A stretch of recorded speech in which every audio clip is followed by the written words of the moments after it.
The ABC today elevated the Invasion Day moniker on an equal footing with Australia Day. They actually did the same last year, and I made a point of saying it on the radio, but they got away with it. Then Michael Kroger, we pay for them to campaign for extreme groups. Yeah, well, mate, what a shocking thing for the ABC to have done, and this just continues this terrible run they've been having where they've been outed by promoting sort of hard left causes on a monthly basis almost. What more can you say but that the government were wrong to appoint Ita Buttrose? The ABC staff are treating Ita Buttrose and the board with the contempt they probably deserve, unfortunately, because the management are out of control and the board just sit there like, vegetables, unable to do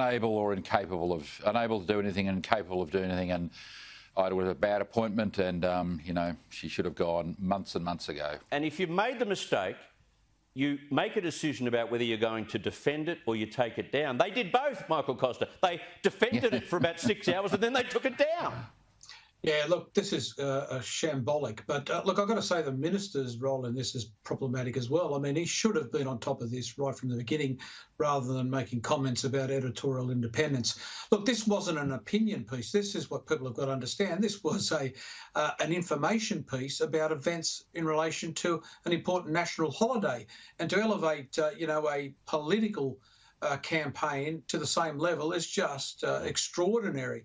Look, I've said about the ABC, it needs to be, the emergency services, the regional network needs to be separated, and the rest of it should become a subscription service. They can compete with the Guardian. Most of the people there probably find good affinity with the Guardian's views on some of these issues, but it was a disgrace, and let's hope it doesn't happen again. But don't have your fingers crossed, it's going to happen again for sure. Yeah, what will also happen again, Michael Kroger, is that we'll have Invasion Day rallies this year, next year, the year after that, the year after that.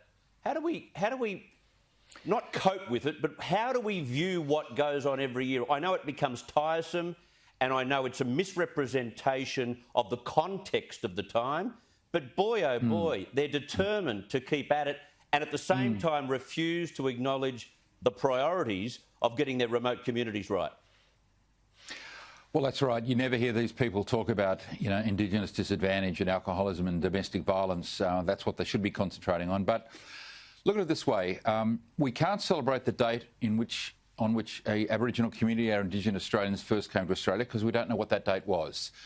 Federation January 1 it's a day of federation. It's not the founding of Australia. The day which should celebrate the founding of Australia is Australia Day, January 26. It's where British settlement, white settlement met Indigenous Australians. And right or wrong, there were things that happened then, of course, which we regret and which were appalling. But, Whitlam famously once said the Fraser government never rose above its origins. Well, Australia has risen above its origins. It's become the greatest country in the world, and you cannot keep defining Australia by what happened over 200 years ago. You have to celebrate the greatness that we've become, the democracy, the great country we've become. That's what we're celebrating. We're not celebrating, massacres or the bad treatment, the shocking treatment members of our Indigenous community felt at the time. We know that. That happened. It shouldn't have happened. It did. It was 200 years ago. There's nothing we can do about it now, Chris. We need to celebrate the great country we are today, and that's what we're celebrating tomorrow and should continue to do so. What it needs politicians to stand up and say, our flag is in the ground on this date, whether you like it or not, and we're not going to change it. Michael Costa? Oh, look, Chris, I think there's a lot of the Indigenous community that aren't party to this nonsense. They realise on the ground what the real problems are, and that is, dealing with the health issues, the domestic violence, the child abuse, the lack of opportunities. I think they're the sensible people in the community, people that want to focus on what is essentially a political statement. And, for all of the reasons you and Michael have said are incorrect. And I made the point last week, and I'll make it again. My parents came out here, 150 years after that particular event, as did many millions of Australians.